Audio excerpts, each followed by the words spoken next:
Yo, what's up people of YouTube? So it's Proxim here, and today I'm going to be doing an anime review. Now, if you have seen my previous two videos, then you know that this is one episode per day this entire week because this week is election week, and I thought that it would be a good idea to do. Now, being an anime review, of course, I'm going to be talking about an anime series, and the one I'm going to be talking about is one I saw recently. I've actually just finished, I guess, part one or season one of it, and I'm gonna start watching the second part soon, which is Sword Art Online. Now, a lot of people probably already know about this series, but I just want to keep, put that out there more. Um, it was my cousin who actually told me about the series and pushed me to watch it. I eventually did, and the first episode I really enjoyed it, and then I decided to watch the second one. And I was like, okay. And then after I kept watching it, and I finished yesterday. Yeah, I finished yesterday. Of course, I still have to watch the other parts. The episodes are ongoing, so I need to catch up with that. So the basis of the series is, well, at least the first part. Uh, there's this game. It's the year 2022, which actually isn't that far from now, which is exciting. Uh, and basically, what they have is this nerve gear, which is a helmet that you put on your head, and it connects to your brain, and you basically go into a virtual reality world. You create an avatar for yourself, and you name it, and you give yourself a look, um, and then it's basically an MMORPG, which is a multiplayer, RPG style game. Um, Now, since it's called Sword Art Online, most of the, it's basically mostly about swords. So what happens is that people like go crazy and ballistic over this game that's coming out, which is called Sword Art Online. So there's a big line, a lot of people buy it, and then some people actually have to buy the nerve gear so they can play the game. And so the main character, who I'm gonna call him Kirito, that's his name in the game.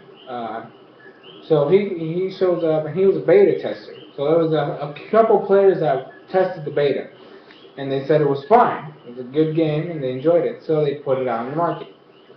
Now he's there, and he's trying to teach this new player about how the game works and stuff. Trying to teach him how to fight and how the combos work. And then they get forced teleported into the main, spawn area where they all started.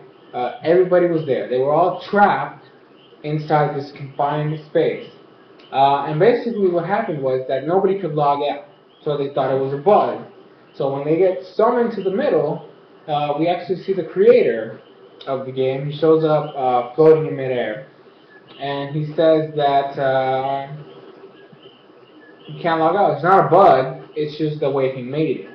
He made the real game to be like that. You're basically stuck in the game until you beat all 100 levels.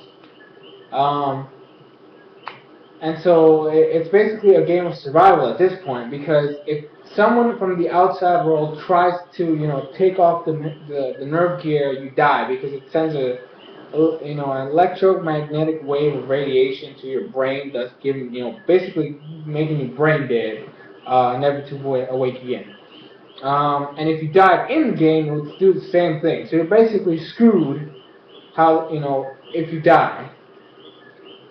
So it goes from being a fun, multiplayer RPG game to a game of survival. And it actually gets a lot worse from that, because later on in the series you find out that there are these players that are called PKs. They do PKs, which is player kills. Um, and then, all avatars start out with a green. It's like in Sims. You have a green thing on top of you, and you're good. When you've done something bad, it turns yellow for a certain period of time. If you do something, if you actually kill multiple people, then it turns red, and you're stuck that way forever. Now this story goes on with the main character, Kirito, and how, since he was a beta tester, he knows a lot of things that some of the other players don't. So when this whole chaos started, and creator let them go free. He actually left the first town to gain more XP than the guys that were there did. So that's basically the whole process behind it. Like, he basically made it to where he was, stronger than everybody else. Now, over the course of the series, people form guilds, and then since he becomes a solo player, he's actually very limited on what he can do. Then he meets this girl, and then they become good friends, and then they have a good time.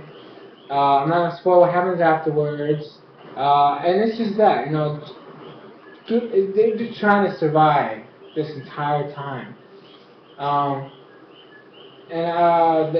there's also one scene that I would like to say that really pointed, like, just straight up made it to where I was like mixed into whether I liked Kirito and I hated Kirito, because since I already said he's a beta tester, so in the second episode, he actually kills the first boss. Like, they go in as a group, and then different parties. Like, a party is basically you and other people together, and then you switch to who was attacking and who's defending. But they were different groups of different parties. And one of the guys died, and he was also a beta tester, but he was trying to go for the last kill. When Kirito goes for the last, he kills the boss, and then he gets an item, and then he actually just straight up says that he's a beta tester, which makes him a beater, which is a beta cheater, which I was like, okay, just showing off now. And then he ends up leaving, and then everybody moves on to the next floor. But in episode, I think it was episode 4 or 5, I do not recall which one exactly, but he was with this girl who had like a lizard dragon thing that would heal her, and had died, and then Kirito goes with her to, kind of go get an item that would revive the animal, and then this group who are, in the yellow, they're killers. They kill people, they kill players, but since there's a lot of them, then it doesn't really go to red yet. So they basically, like, trap them in a bridge, and then Kirito just tells the girl to just stand back, and it was him against 5 people. And you'd see him getting slashed all over the place, but his health bar would go down and then regenerate, like, really fast. And he shows off by going, hey, you can deal me 400 damage every 10 seconds, but I recover 600 health every 10 seconds, thus you can't do crap. And I was like, and then he actually straight up says, I'm level 78, suckers, you guys can't do anything. And I was like, hacker, when he's a beater, so it made sense. But he was such a badass to where I couldn't be like, I hate the guy because he was such a badass.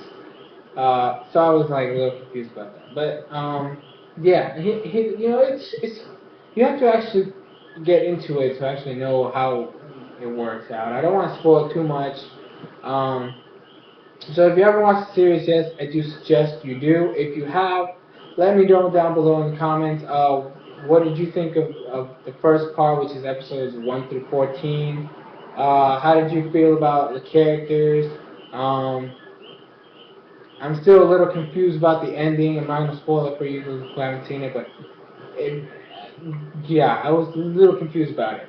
Now, so let me know down below, who's your favorite character? What did you think of the series? Kirito, like the main one, when he showed off, what did you think of him? And yeah, so comments, give the responses down below, whatever you want to do. Don't spoil too much, for those who haven't seen it yet. So yeah, thanks for watching this video. Tomorrow I will be back with something else. I don't know yet what I'm going to do. I'm going to be thinking about it for a while now. But yeah, thanks for watching, and I'll see you guys later.